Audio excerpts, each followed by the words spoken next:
In the wake of the COVID-19 pandemic, the nation's public libraries really stepped up and showed just how essential they are.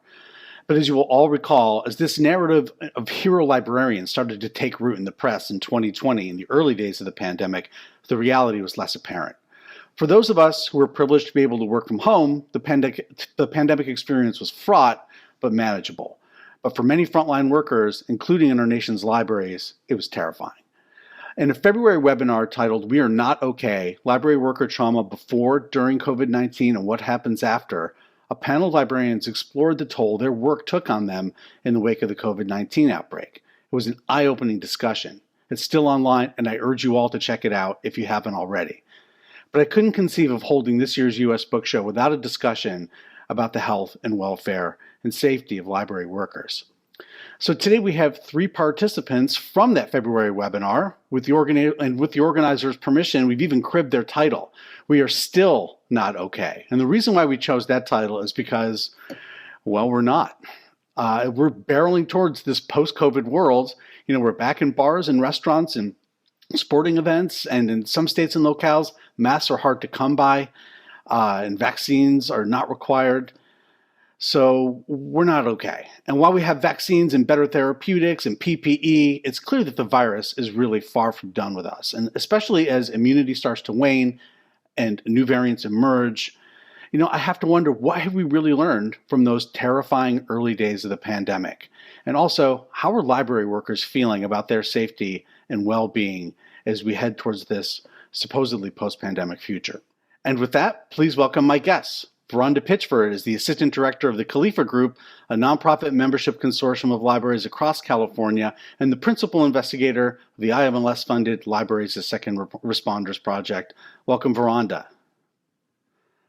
Andrea Lemoynes is the Outreach Coordinator for the Free Library of Philadelphia and co-founder of Concerned Black Workers of the Free Library of Philadelphia. Welcome, Andrea. And Christian Zabriskie is Executive Director of the Onondaga County, New York Library System and founder and co-founder, and Executive Director of the nonprofit advocacy group Urban Libraries Unite. Welcome, Christian. And Veranda, I want to start with you because I think your story is a really good place to start, because you were working on your Libraries as Second Responders project, and it's a training program to help librarians help their communities respond to trauma. And in the process of doing that work, you realized that, librarians and library workers that you were talking to were experiencing trauma themselves, and that really hit you. So to get us going, tell us about that realization. Sure, happy to do so, and thank you so much for having me. Well, it all started, Libraries as Second Responders is a grant designed to support libraries in serving BIPOC COVID-impacted communities with recorded training modules. In an effort to do a module, to think about a module on informed trauma care, of course, one of the first things we do is talk to people across the industry to see how this topic is needed, where it's needed, and what's missing. In doing so, what became very clear was the trauma, as we discussed trauma-informed care, what was front and center was the trauma that library workers, directors, managers were experiencing. And what we decided was to put a pause on the grant, and because we knew we couldn't go a step further without addressing the trauma within our industry before we were able to serve the public. So that's how we got there. I'd also like to say, in putting a pause on that IMLS grant, in talking to Andrea, was one of the people that I just was talking to casually about this topic. And she shared a text that she'd received from someone with me saying, "We here at X Library are not okay." So in seeing that, we decided to use that as the title. So I'd like to thank her for that. The first thing we found is that in talking to everyone and figuring out we wanted to hold space for it, the biggest thing we realized is this is everybody's problem. This isn't a library worker problem. This isn't a director problem. This isn't a trustee problem. It's impacts all of us across the board, and it's going to be critical for us to work together on it to move forward. That was the biggest thing we found. This, of course, as we all talk about the new normal, the next normal, who's going to be normal, what I found and what we had talked about at Khalifa is normal is the problem. Not only it, much like the social safety net, what the pandemic exposed was the need and the critical, like, I can't even stress from what I've heard, pain that people are in. And, obviously, again, it was exacerbated by the pandemic to work on the trauma that library staff are experiencing. And I say library staff, I mean library people across the board. Andrea, take us back to the early days of the pandemic and some of what you and your colleagues experienced. But also, I want to note, too, that the stress and trauma of library work really didn't begin just with COVID-19, right? So, talk a little bit about that and how this led to the formation of Concerned Black Workers of the Free Library of Philadelphia. Yeah, thank you, Andrew. So, historically, even before the pandemic, public libraries have definitely suffered from divestment, right? We have seen large systems, the system I work for is one of the largest in the countries, constantly have our budgets cut, materials cut, but yet asking more and more of frontline workers. And especially frontline workers, like what Rhonda was talking about, library workers, library staff. For instance, I'm not a librarian. I am also support staff, library assistants, our guards, our custodians, all of us together. We were mostly, especially in our city of Philadelphia, Black and brown workers. We've been working with very little resources for a very long time, definitely since 2008, when the city cut very desperately, cut resources for public library systems. We've been doing the most for our communities that we can, but very few resources. So the pandemic really exacerbated that, and it very much showed Black workers at the Free Library of Philadelphia that we were not valued, even though the library was doing what most organizations were doing at that time. In support of Black Lives Matter, they were coming out with these equity statements and saying that, we're going to root out systemic racism in our institutions, and we support Black communities fighting against violence in our communities. It was all just a show. And I think we are still seeing that. It's all just a show. It doesn't mean anything. So what we as Concerned Black Workers was a group of Black workers, and I mean, when I say Black workers, I mean everybody from the library staff, front of the house, back behind the scenes, frontline workers, librarians, all of us. We were very concerned about the lack of support for us, especially with Black communities being hit so hard by the pandemic. We were surrounded by Black death in the summer of 2020, and our library system did not care and requested or forced pretty much frontline workers to go back to work, and again, gave us no resources. When we all showed up to work, our hand sanitizer, our cleaning supplies were all expired, and we were expected to work in that kind of environment. So that's really why I feel like we came to the forefront and wanted to make drastic change in our system, really fight for Black liberation, not only for us, but for our community members. And I want to say the work that we did would not have been as successful as it was if it wasn't for community members in the city, authors, support nationally from library workers who really supported us, and they saw the potential that we had to change our library system. And so I just want to say I'm so thankful for the community. And I often think of the words of Audre Lorde. She said that there's no liberation without community. And I cannot stress that enough. We really were successful because so many folks supported us. Well, Andrea, I just want to follow up on that really quickly. You were successful. You did force some changes at the library, did you not? Yes. So right now we actually have our first Black executive director ever. Philadelphia is a very Black and brown city, and it took us to make that happen. We've actually been able to change policies. We've actually been able to force the Board of Trustees to actually support Black and brown workers going to school to further their education. We have seen such a huge change in our system. And I will say right now, it is barely functioning, and that's for the best. We needed to break that system down in order to rebuild it in a way where it could actually be hub for Black liberation, where it could actually be a place of fighting anti-racism, where we could support learning in the city of Philadelphia. So, yeah, we made a lot of drastic changes. It's still tough. We're still working through it. There's institutional racism. The roots go so deep, and we're in the city that pretty much built it. I think a lot of people forget that when we talk about systemic racism, those it was all put into law in this city.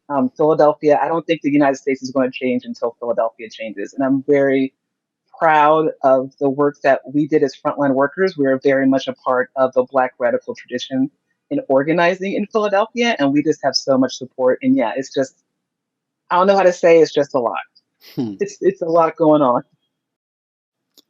Uh, Christian Zabriskie, I'd like to hear about your experiences as well, but also, with your group, Urban Libraries Unite, you are studying the experience of urban library workers. So, tell us a little bit about what you're learning too. Yes, thank you very much. I really appreciate that. Thank you for being here. Thank you for everyone in this conversation for being engaged in this conversation, and thank you for the viewers for being part of it and for watching this and being interested. My business partner, Lauren Comito, and I actually wrote this grant before COVID hit. We were kind of working on the narrative together as COVID was really taking off in Brooklyn. It was a very surreal day. We were in the basement of the New York Library Association writing a grant that we wanted to do while more trauma was compounding. So while we were kind of experiencing this and heading into one of the biggest trauma events of our generation. So that kind of puts it in context. So what the grant is and what the study is that we did a literature review around trauma in library work and security in library work. We did a survey that was focused on library workers, particularly urban public library workers. And then we did a series of focus groups of urban public library workers. All of this material was pulled together and then presented to a forum, which was kind of an unusual forum because it was really a design hackathon with about 25 library experts, public library workers, and experts from across the country. These were frontline workers. These were folks who did security, clerking, that kind of stuff. There was I was one, a library director. I was one executive director, and there was a retired executive director in the room, but we were the only executive directors who were present in that conversation. Andrea was part of it. It was wonderful to have her there. It was really a great time. So what are we finding? Early findings are that trauma is endemic across the profession, particularly in urban publics, which is our area of study. It is at all levels. There is trauma at the executive director. There is trauma at the page level and everywhere in between. There are active incidents of both primary and secondary trauma. So both things happen to us and we witness things happening to other people, which we then take home and deal with as we go home. There's the primary trauma as if somebody hits me, which has happened, or if I'm worried about Ms. Jones and her children because I know they don't have a place to sleep tonight. That's secondary trauma, and that's happened too. It happens everywhere in the profession at all levels. And it's really baked into it right from the time you come out of the gate. There are enormous amounts of pressure around getting your first job in libraries. Once you get your first job, a lot of people are engaging in and putting up with a lot of trauma because they have guilt feelings about their job having started. They also have fear feelings about that job, being put at risk because of the extraneous circumstances and the pressures that are being put on them. There is a very cavalier attitude across it about the profession. There's either like a checkout where people are like, this happens and it's awful, and then it kind of stops there, or this doesn't happen, it's just part of the deal. And what we see is that often people who are engaged in this most deeply will either quickly move out of public service and move into non-public contact spaces, or they become lifers and just kind of work at the desk. And they're those kind of grizzled desk professionals who are working in the hard seats across our country. There's a lot of unconscionable narratives. I don't find the whole, like, every sitcom does a thing about porn in the library. I don't find that stuff funny. I don't think it's a cultural joke that a lot of women have to deal with sexual harassment on a daily basis across libraries. So I think we're just working on a lot of stuff. I really think that people are open. They're talking about it. I think there needs to be an emphasis on the trauma of library workers. And we're really looking forward to it. Well, not looking forward to it, but we're going to be publishing our report in June, and we're hoping to offer some, results and solutions and something that people can have deeper conversations around using the stats and the information and findings that we have. Just a quick follow-up with you, Christian, because you're talking about trauma. And just differentiate for us when we talk about trauma, what we're talking about. It's not something that you can take a couple of days off and come back up from, right? Trauma is something else. Yeah, I mean, I can use myself as an example, and it engenders you, and it gets deeply at your work, right? So I had an incident. I had a kid. He had some developmental delay stuff. He had to get out of the library because his caregiver needed him to get out of the library. He didn't want to go. There was a whole thing. He ended up just assaulting me for a while, and it wasn't great. It took about a half an hour. I didn't really enjoy it, but it happened. And then I went upstairs to my office. I had a spare shirt. I had a washroom in my executive, in my admin suite. I got cleaned up. I ran a razor over my face. I changed my shirt, and then I went out to my staff to let everybody know that everything was okay and we were fine. But I wasn't fine. And in the months that came, I really was not fine. And there was a day where I was trying to do some work offsite. I was with my colleague, Lauren, and I was trying to call my reference desk. And we're a big public active library. Nobody answered the phone. And I called again and I called again. And Lauren, who Andrea knows, looked at me and said, "Hey, I need to see your phone for a second." I was like, "Yeah, sure. Why do you need this?" And she put it in her purse. And she was like, "Christian, if you get a hold of somebody right now, you are going to explode. And your staff doesn't want that. And you don't want that." So that was kind of the moment where I was looking at it and I was like, wow, I've been in this for 20 years. I really live, breathe, eat, sleep urban libraries. I'm having this reaction. I'm having this deep fundamental reaction, and I'm good at this stuff. So we really needed to start really scraping at some deeper issues and the way that it carries over. Bad things can happen to you, but if they're addressed, it isn't necessarily trauma. And that's one of the things that we found is situations where people really felt support and they really felt engaged. They didn't consider that a traumatic experience. They considered it a bad experience, but not a traumatic one. And that's a very big difference. That's an excellent point. Veranda, an undeniable fact of the pandemic is that it has disproportionately impacted communities of color. And the stress and trauma among library workers it's been disproportionately among library workers of color, hasn't it? Definitely. And as Andrea pointed out, the majority, not just in libraries, across sectors, frontline workers, essential workers, are Black and Brown BIPOC people working and having to return first, frontline staff. And similar to what you and I discussed, Andrew, about the plague, Camus' The Plague, a characteristic he described of plagues and pandemics is that a group often rises up to make change for themselves. And that's happened throughout history. And obviously it happened in 2020, which that racial reckoning continues to happen. I think it's clear based on what everyone said today and some of the great work done at Free Library of Philadelphia, that the library industry needs to come together and rise up to make change for ourselves.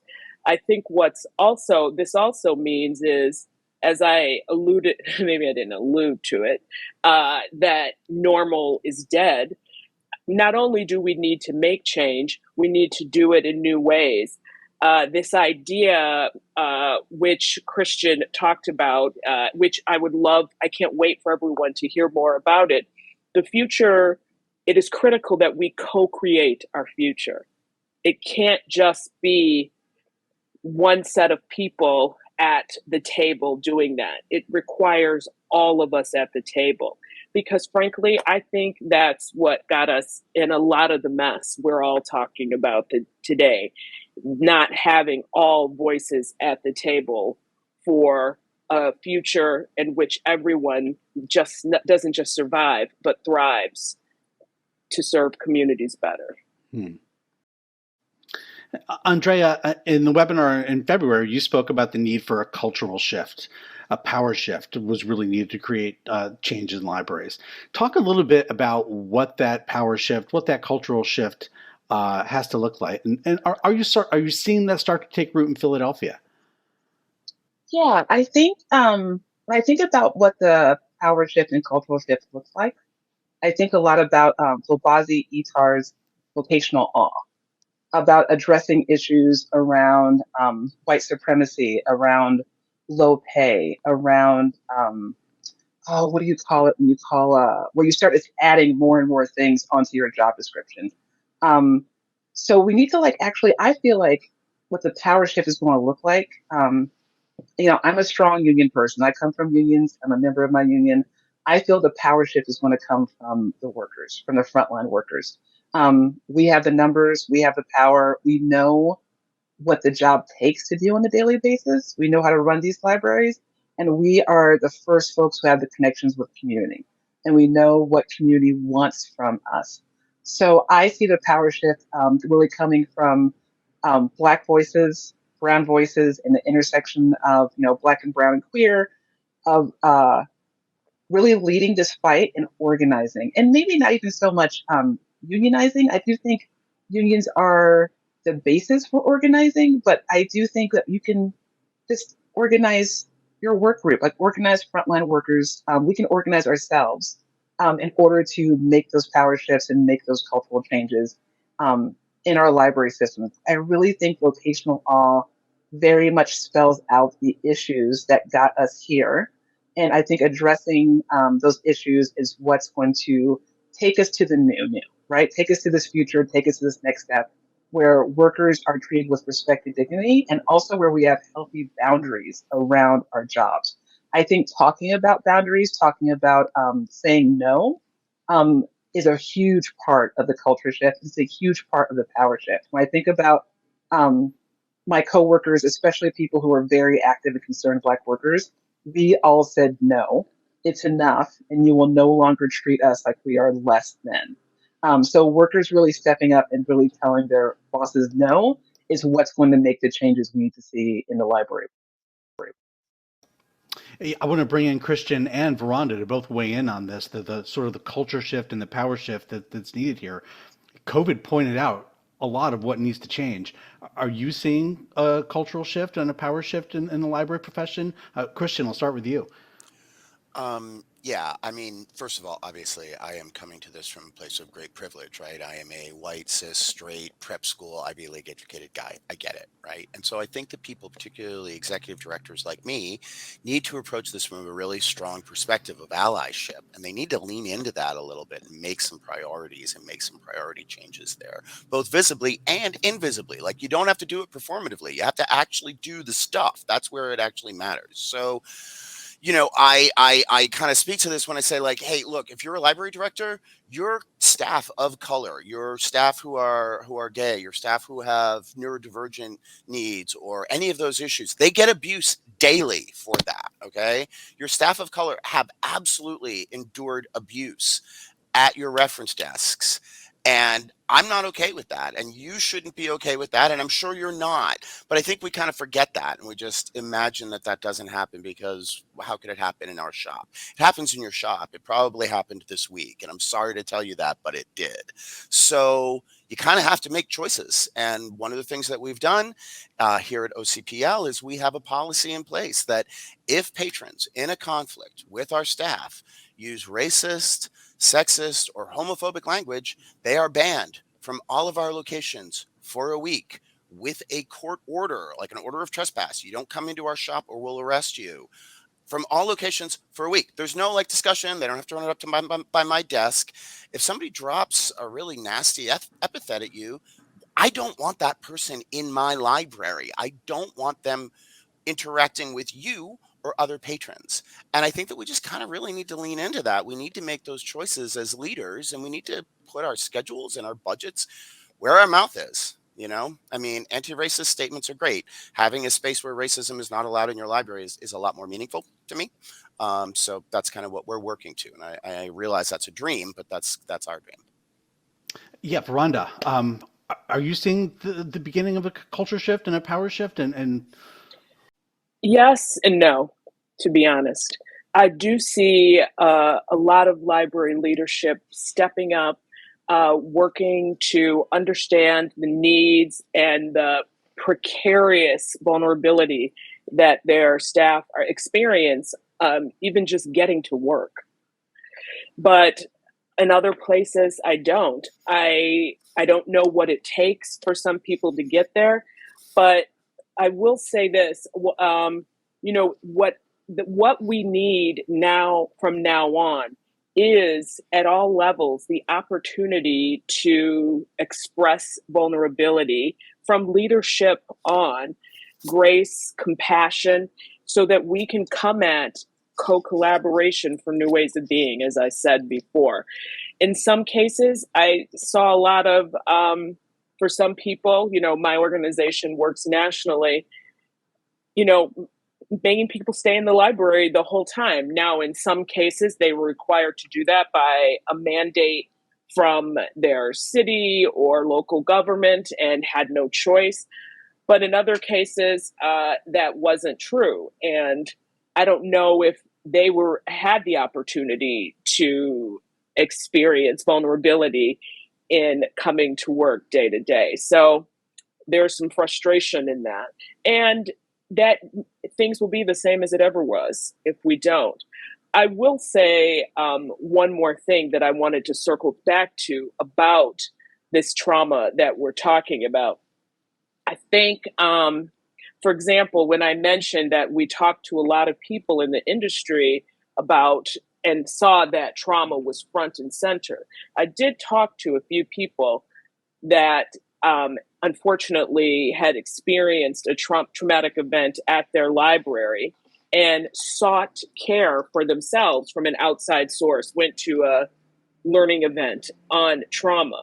What they learned at that event, it wasn't for library people.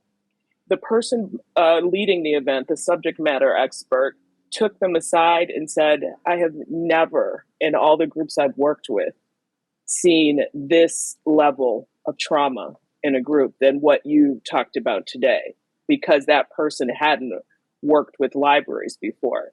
So what we're talking about is not casual. It's not just because of the pandemic. It's something, again, I can't stress enough, been going on for a long time. And I really think taking forward some new kinds of ways of being, and as Christian told me about trauma-informed leadership, looking into that as well to serve each other better. The onset of the pandemic was obviously a challenging time, but I think a key theme of the program that we're at Libraries Are Essential and the U.S. Book Show program today is that it's getting no less complex right now, right? The virus is not gone, but we're acting like it is gone, right? I'm concerned about what that means for what's going to happen for library workers and how people are feeling right now. So let's talk about that a little bit, because we're entering this really complex time right now. I'll start with you, Andrea. How are you feeling about working in the library and where you are in terms of your safety right now? Well, that's a good question. Philadelphia does not require masks indoors anymore. I'm a mask wearer. I wear my N95 mask to work every day, all over the building. We do not require community members to wear them when they come in. I am just really trying to take care of myself and my coworkers. I am still social distancing. I am still making sure that we have fresh hand sanitizer everywhere. At this point, I feel that we are unfortunately, and systems do this, right? Like racist, oppressive systems don't believe in community. They very much believe in this stark individualism. And it's very hard right now I will say it's very hard right now to maintain community. It's very much about me trying to take care of myself and watch out for my health, and me taking care of my coworkers who I know are also nervous about their health. And right now, COVID's on the rise everywhere. I know so many people, unfortunately, some of my friends have COVID, and even, boosted and everything, people are still getting colds with their COVID and still quarantining. And it's extremely tough right now. And what I hope for the future is that I don't know what I hope. I hope that we can all care for each other and think about each other's health. And I hope that in libraries, again, making those cultural shifts to really address the individualistic ideals of white supremacy and show like how harmful they are and how that very much interrupts our ability to build community and care for each other. I hope that we can start addressing that more, especially at my library. That's something that I plan on working on and talking to coworkers about more. And then, constantly is going in and out and just trying to survive and take care of myself and my family and my loved ones. And yeah, it's really hard right now. That's all I can say. For frontline workers, it is extremely difficult. And a lot of people are leaving the industry because of that. So I think, and we're seeing that, like it's very difficult right now to hire people to work in libraries because they are so toxic at this point. Well, that's sad to hear, especially given everything that we've learned since the start of the pandemic.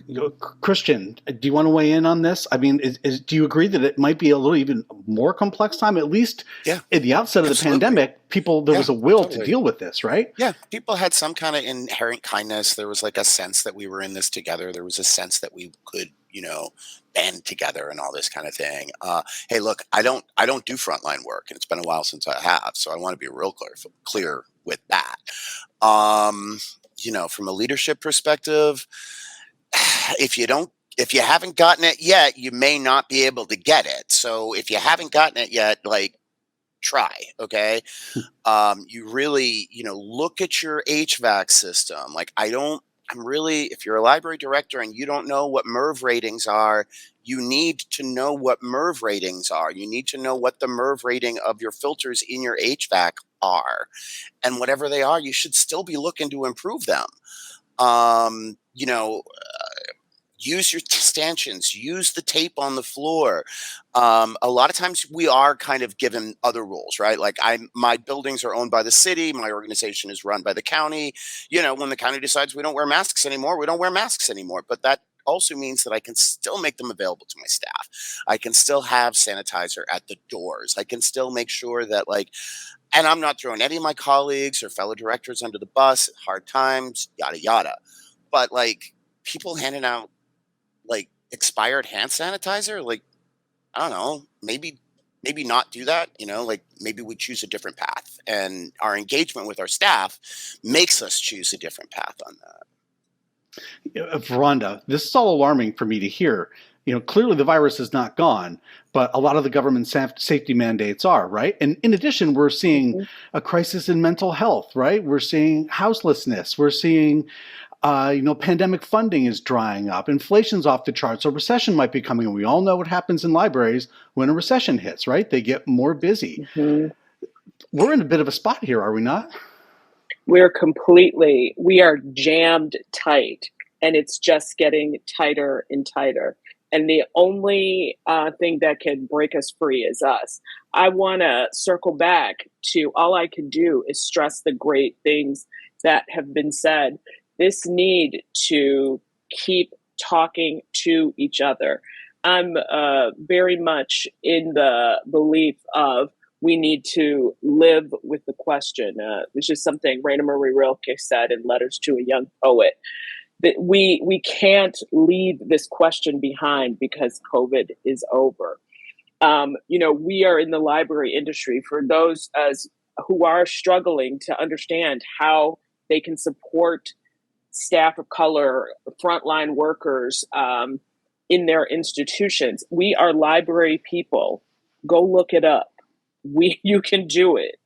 Ask your peers. Don't ask your staff, how exactly, you want to hear from them what their needs are, but not what you need. Anyway, so really just living with that question and continuing to connect with each other around it and support one another around it. When we did, I don't think Michelle from Denver Public said this online, but during the webinar, but I was very impressed when we were talking about their trauma informed and they're addressing staff needs in their strategic roadmap as it relates to trauma.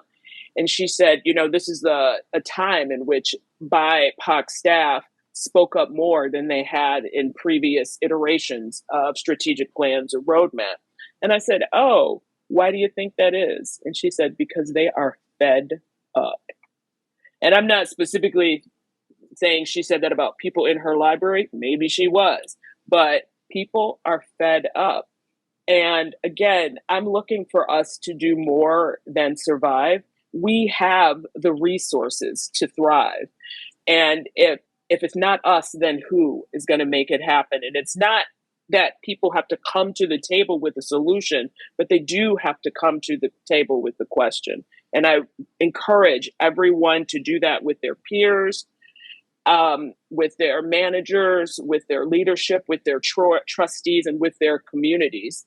And as Andrea said, take care of each other. Well, it's time for some closing thoughts here. We're just about out of time. Veranda, I'm going to stay with you. I'm going to give everybody a chance to weigh in. But here's what is sort of keeping me up at night right now. After what we've been through, after what we've learned in the last 2 years, what if nothing changes? Can we do that? Is that possible? I think it's possible for people to continue to have their head in the sand but things are going to change. You could see there potentially has out there been the will from particular factions not to have things change and to present an idyllic picture. And change will come from within, from the ranks, and people will make change from themselves, as we've seen. So either be a part of it or get out of the way, is what I say. Christian, please get out of the way. Things have to change, right? Things have changed. I mean, and if you're not like, look, I love my colleagues. I love people who listen and are aware, and I love Library Land. But if you're still thinking in the 20th century, don't think that way. You have to think in the 21st century, and you have to think in a world that's been impacted by COVID. There's greater flexibility. There's greater respect. There's lots of kind of intents and engagements that have happened that we really need to be cognizant of for the next 20 years of the profession. We just have to be. Andrea, you're getting the last word on this. Things are going to change, right? All the pressure. Thanks, Andrew.